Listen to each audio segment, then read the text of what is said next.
Yo guys, it's CFB. Welcome back to a brand new video. Welcome back to the channel. Today we are back with another match preview for Chelsea's second Conference League game of the season, and actually quite a tough one. And if I butcher the name wrong, I'm sorry, but we are playing against Panathinaikos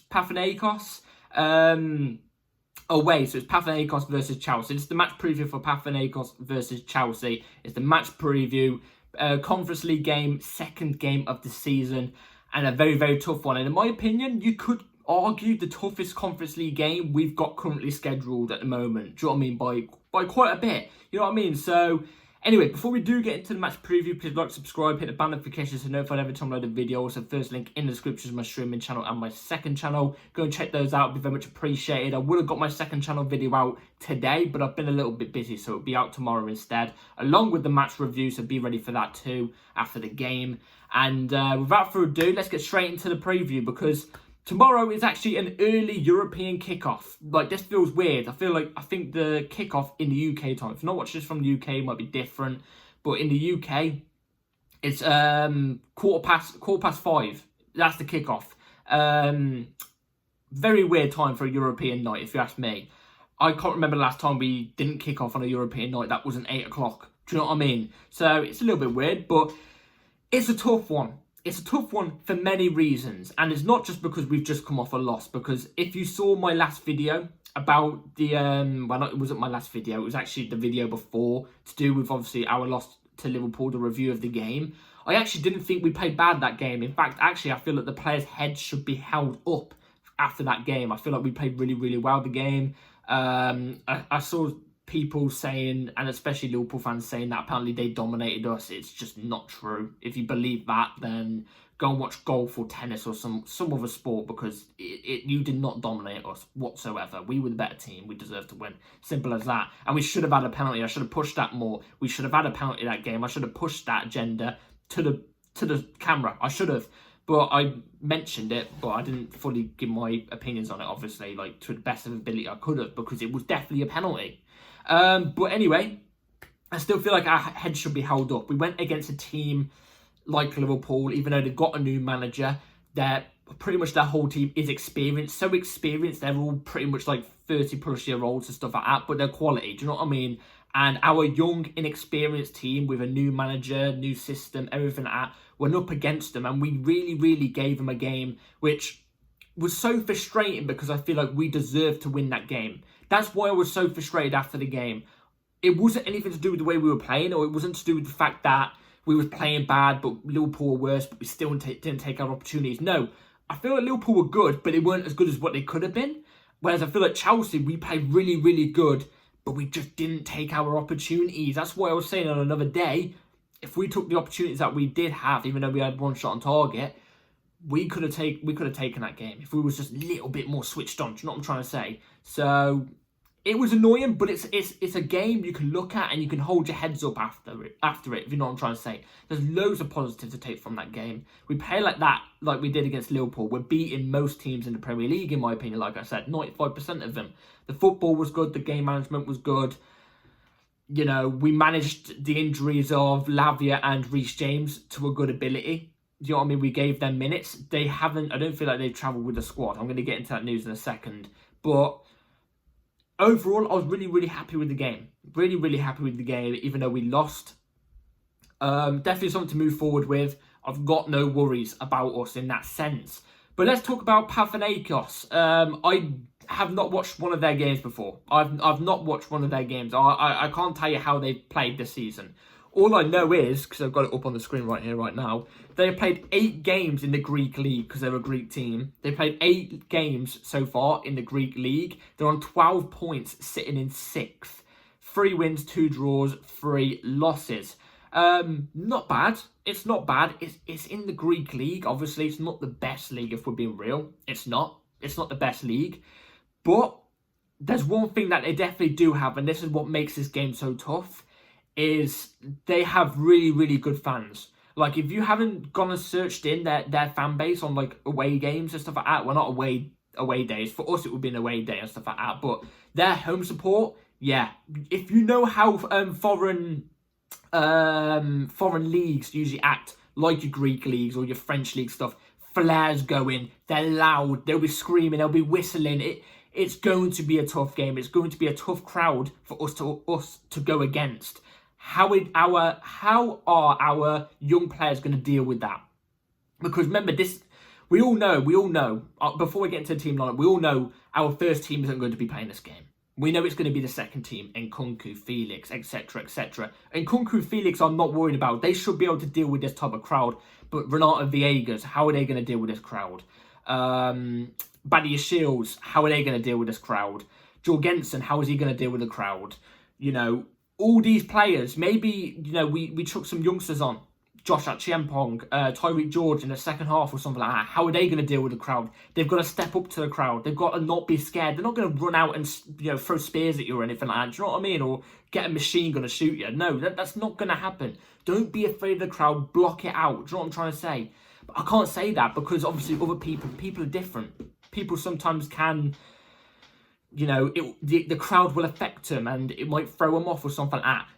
These type of teams, their crowds can push a game. They can push a game. That's the one thing that really worries me tomorrow, is how are these young players going to deal with that? That's pretty much my only worry because, you know, our team-wise, we should be able to go there and win this game quite easily. We should. And if it was at the Bridge, I would be a bit more confident, even though they'd obviously bring the away lot, and the away lot would probably do really, really well. The worry is the fans. The worry is the fans. How are our fans going to react? Do you know what I mean? How are our fans going to react? Are we going to, you know, I want to hear our fans tomorrow, even though it would be hard, I know, but I want to hear our fans tomorrow. Do you know what I'm trying to say? But this is probably, like I said, in the schedule list that we currently have in the Conference League, in this stupid Conference League tally. They've got it for every European competition, not just Conference, it's Europa and Champions League. In terms of schedules, this is the toughest team we've got to go against in terms of our schedule. How are we going to deal with that tomorrow? I don't know. But like I said, we have the quality, and the team lineup I'm going to show you in a minute should have more than enough ammunition to go up against this team and win quite easily, quite nicely. So yeah, that's where they're lying. At the moment, this is the current team news. We've had no injuries still. We've got no injuries, but we have got players who haven't travelled. These are the players who haven't travelled. So it's Levi Colwell, Casiado, Jackson, James, and Gusto have not travelled to Greece for this game. Why? Because they've not been a part of the squad going forward for the Conference League, which is completely understandable. You know, these type of players we shouldn't need. Do you know what I mean? We shouldn't need. I swear, Cole Palmer's not on that list. I swear he is on the list of not travelling, but he's not on that list. Same with Fofana. I'm not too sure. But anyway, they're the names that we're missing. So they will not be included in the lineup, which also takes us now to the lineup I'll be going with for tomorrow's game. So the lineup I'll be going with for tomorrow is going to be right here on the screen in a second. Obviously, I'm going to go through the team, and then I'm going to go through the reasons why I've chose the individuals I've put into the team. So it's going to be right here on the screen. Jorgensen in goal, Renato Viegas left back, Badia Shield, Tosin and Adebayo is your two centre-backs. The Sassy right back, I'll explain. Don't get me wrong, I'll explain. Shrewsbury Horde, Cassidy in the midfield, double pivot midfield.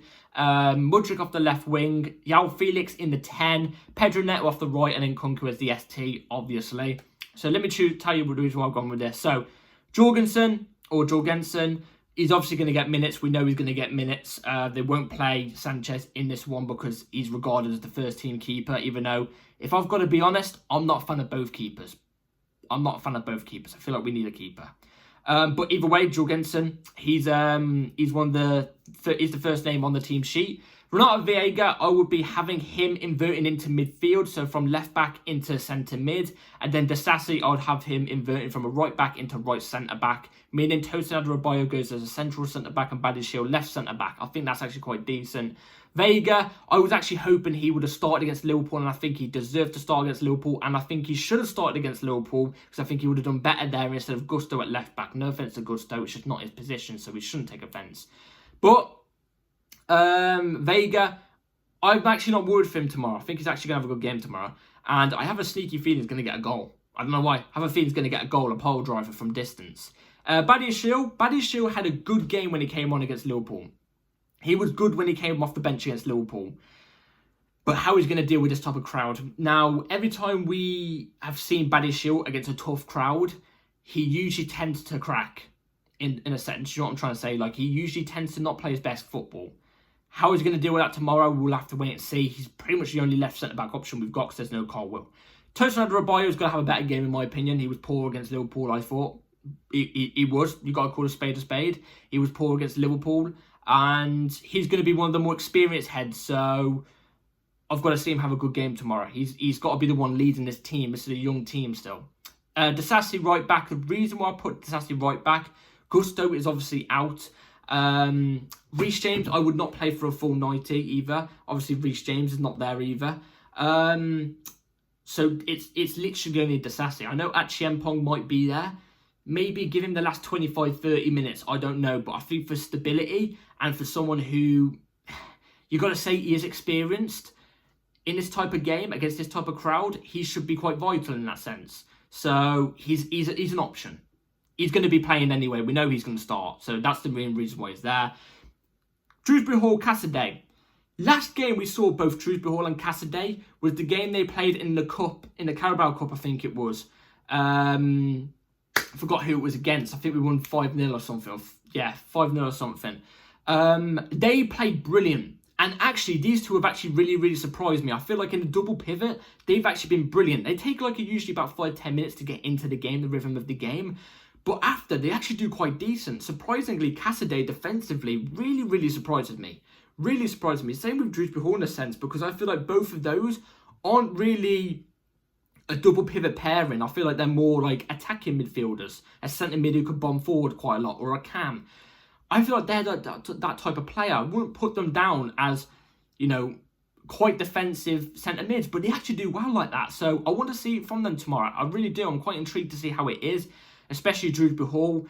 We brought him for decent money, so I kind of really want to see how he does. I want to see more games from him. So I'm actually quite confident in that pivot. I'm really intrigued to see how it does.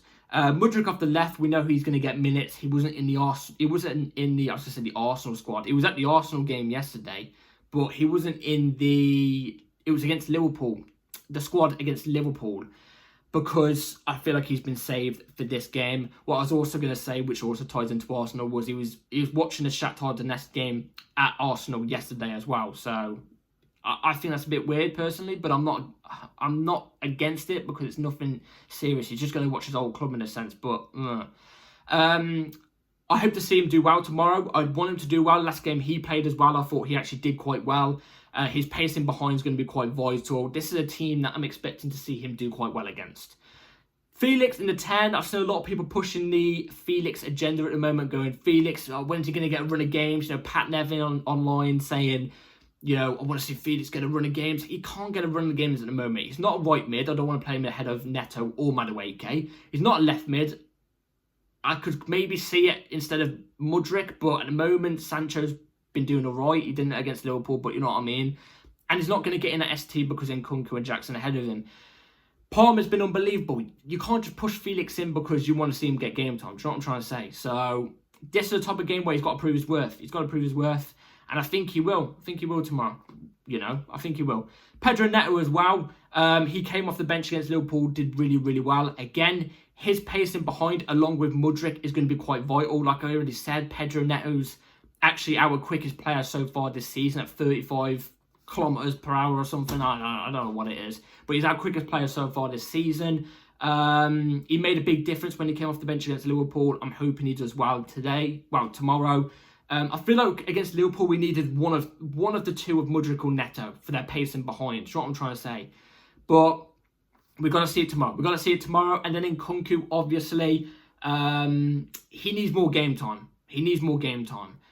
Maybe a run in the first team too, because obviously he does deserve it. And the fact that he's not getting any game time is nothing on him. It's just Palmer's been absolutely brilliant. And then Jackson's also been brilliant, especially scored in his last game.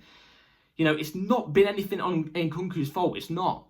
But this is another game where he's got to prove his worth. And against this type of team, you'd expect him to score or get some sort of GA in this type of game and make some impact. Do you know what I'm trying to say? So I'm expecting it, especially from him and Felix. I'm really expecting from those two because those two are our best attackers right now in this team from what I'm looking at, most experienced and everything like that. So that is the lineup I'm going with for tomorrow. Let me know in the comments down below what you think.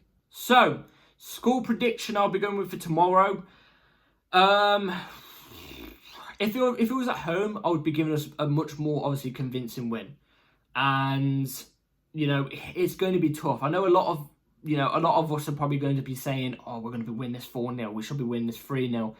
I get that, but like these type of games, even in past Chelsea teams, like even with the golden generation of the Chelsea teams, the 04-05 team with Drogba, Terry, stuff like that, all the way up to 2012, 13, or whenever they all started splitting up, it was about 2012, 13, 13, 14, around that time.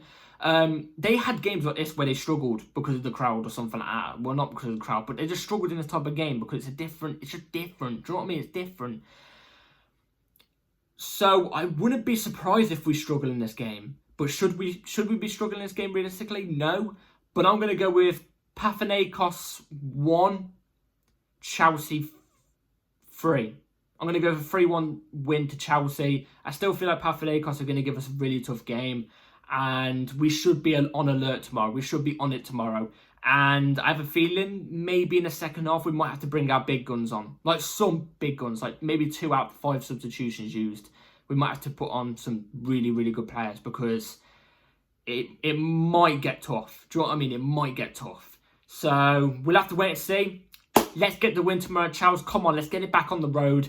Please like, subscribe, everybody. Take care, all. Hit the bell notifications to notify every time I do a video. Like I said, about an hour after the game tomorrow, a video will be released of the review of the game. So be ready for that. Have a good rest of your day and night. Take care. Up the Charles. Peace.